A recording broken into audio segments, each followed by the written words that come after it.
നടിയെ ആക്രമിച്ച കേസിൽ ശിക്ഷ റദ്ദ് ചെയ്യണമെന്നാവശ്യപ്പെട്ട് പൾസർ സുനി ഹൈക്കോടതിയെ സമീപിച്ചിരിക്കുന്ന വിവരങ്ങളുമായി ഇപ്പോൾ ഉമേഷ് ചേരുന്നുണ്ട് കൊച്ചിയിൽ നിന്ന്. ഉമേഷ്, എന്താണ് നിലവിൽ എന്താണ് പൾസർ സുനി പറയുന്ന ന്യായം? കേസിൽ നിന്ന് ശിക്ഷയിൽ നിന്ന് ശിക്ഷ റദ്ദാക്കണമെന്ന് ആവശ്യപ്പെട്ടുകൊണ്ട് എന്ത് സാഹചര്യത്തിലാണ് ഇപ്പോൾ പൾസർ സുനി എത്തിയിരിക്കുന്നത്? എന്തൊക്കെയാണ് പൾസർ സുനിയുടെ ന്യായങ്ങൾ? സിജു, ഈ നടിയെ ആക്രമിച്ച കേസിൽ എറണാകുളം പ്രിൻസിപ്പൽ സെഷൻസ് കോടതി വിചാരണ കോടതി വിധി പറഞ്ഞ ശേഷം ഇതിപ്പോൾ 4ാമത്തെ പ്രതിയാണ് ഹൈക്കോടതിയെ സമീപിക്കുന്നത്. ഇതിനു മുൻപ് 3 പ്രതികൾ, മാർട്ടിൻ ഉൾപ്പെടെ 3 പ്രതികൾ അപ്പീൽ സമർപ്പിച്ചിരുന്നു. ഇപ്പോൾ ഈ കേസിലെ 1ാം പ്രതിയായ പ്രധാനപ്പെട്ട പ്രതിയായ പൾസർ സുനിയും അപ്പീലുമായി ഹൈക്കോടതിയെ സമീപിച്ചിരിക്കുകയാണ്. തനിക്ക് വിധിച്ച ശിക്ഷ റദ്ദാക്കണം എന്നാണ് പൾസർ സുനിയുടെ ആവശ്യം. ഇതിൽ പൾസർ സുനി കാരണമായി പറയുന്നത് ഈ അപകീർത്തികരമായ ദൃശ്യം ചിത്രീകരിച്ചു എന്ന് പറയപ്പെടുന്ന ആ മൊബൈൽ ഫോൺ, അതിന്റെ ഒറിജിനൽ ആ മൊബൈൽ ഫോൺ ഇതുവരെ കണ്ടെടുത്തിട്ടില്ല എന്നാണ് അപ്പീൽ ചൂണ്ടിക്കാണിക്കുന്നത്. അങ്ങനെ ഒറിജിനൽ മൊബൈൽ ഫോൺ കണ്ടെത്താതെ അതിൽ ദൃശ്യങ്ങൾ പകർത്തി എന്ന് പറയുന്നത് നിയമപരമായി നിലനിൽക്കില്ല എന്നാണ് പൾസർ സുനിയുടെ വാദം. ഒപ്പം ഈ മെമ്മറി കാർഡ് അടക്കം കണ്ടെടുത്തത് നിയമപരമായ നടപടിക്രമങ്ങൾ പാലിക്കാതെയാണ് എന്നും പൾസർ സുനി മറ്റൊരു വാദമായി ഉന്നയിക്കുന്നുണ്ട്. ഇതുകൂടാതെ ഈ കൃത്യത്തിന് ഉപയോഗിച്ചു എന്ന് പറയുന്ന സിം കാർഡ്, ആ സിം കാർഡിന്റെ ഉടമ മറ്റൊരാളാണ്, മറ്റൊരു വ്യക്തിയുടെ പേരിലുള്ളതാണ് ആ സിം കാർഡ്.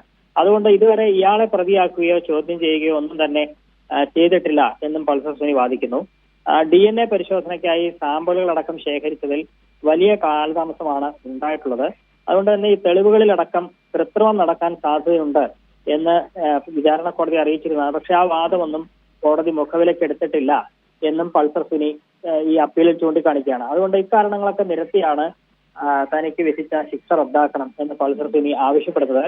ഈ കേസിൽ പൾസർ സുനി ഉൾപ്പെടെ 6 പ്രതികൾക്ക് 20 വർഷം തടവാണ് വിചാരണ കോടതി വിധിച്ചത്. കൂട്ടബലാത്സംഗ കുറ്റം അടക്കം നിരവധി വകുപ്പുകൾ ഇയാൾക്കെതിരെ ചുമത്തിയിരുന്നതെല്ലാം നിലനിൽക്കും എന്ന് ചൂണ്ടിക്കാട്ടിക്കൊണ്ട് തന്നെയാണ് വിചാരണ കോടതി ശിക്ഷ വിധിച്ചത്. ആ ശിക്ഷ റദ്ദാക്കണം എന്നാവശ്യപ്പെട്ടുകൊണ്ടാണ് ഇപ്പോൾ പൾസർ സുനി ഹൈക്കോടതിയിൽ അപ്പീൽ സമർപ്പിച്ചിരിക്കുന്നത്.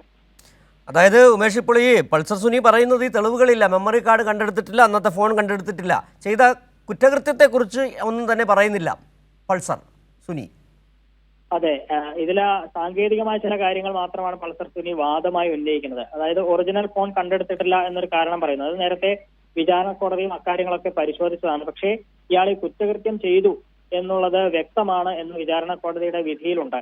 അപ്പോൾ ഈ ഒരു കാരണം, അതായത് ആ ഒറിജിനൽ ഫോൺ കണ്ടെടുക്കാതെ ആ കുറ്റം നിലനിൽക്കില്ല, ആ കുറ്റം ചെയ്തു എന്നുള്ളത് തെളിയിക്കാൻ കഴിയില്ല എന്നൊക്കെയാണ് പൾസർ സുനിയുടെ വാദം. ഒപ്പം മറ്റു പലതും നടപടിക്രമങ്ങൾ പാലിക്കാതെയാണ്, ഈ മെമ്മറി കാർഡ് അടക്കം കണ്ടെടുത്തത് നടപടിക്രമങ്ങൾ പാലിക്കാതെയാണ്, സിം കാർഡ് മറ്റൊരാളുടെ പേരിലായിട്ടും അയാളെ ചോദ്യം ചെയ്തില്ല, അങ്ങനെയുള്ള ചില കാരണങ്ങൾ ആണ് ഈ പൾസർ സുനി ഉന്നയിക്കുന്നത്. ഏതായാലും ഇനി ഹൈക്കോടതിയാണ് അപ്പീലിൽ ഇതിൽ വിശദമായ വാദം കേൾക്കേണ്ടത്.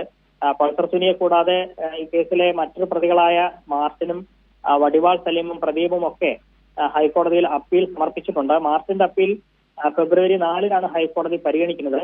ഒരുപക്ഷെ ആ അപ്പീലിന്റെ ഒപ്പം തന്നെ പൾസർ സുനിയുടെയും അപ്പീൽ പരിഗണിക്കുമോ എന്നുള്ള കാര്യം വ്യക്തമല്ല, അത് കോടതിയാണ് തീരുമാനിക്കേണ്ടത്. ഏതായാലും 2 ദിവസത്തിനകം ഈ പൾസർ സുനിയുടെ അപ്പീൽ ഫയലിൽ സ്വീകരിക്കുമോ, അത് മറ്റ് അപ്പീലുകൾക്കൊപ്പം പരിഗണിക്കുമോ എന്നുള്ള കാര്യങ്ങളിലൊക്കെ ഒരു വ്യക്തത വരും. തിരിച്ചു. ശരി, ഉമേഷാണ് കൊച്ചിയിൽ നിന്നുള്ള വിവരങ്ങൾ നൽകിയത്. നടിയെ ആക്രമിച്ച കേസിലെ ശിക്ഷാവിധി റദ്ദാക്കണമെന്നാവശ്യപ്പെട്ട് പൾസർ സുനിയും ഹൈക്കോടതിയിൽ.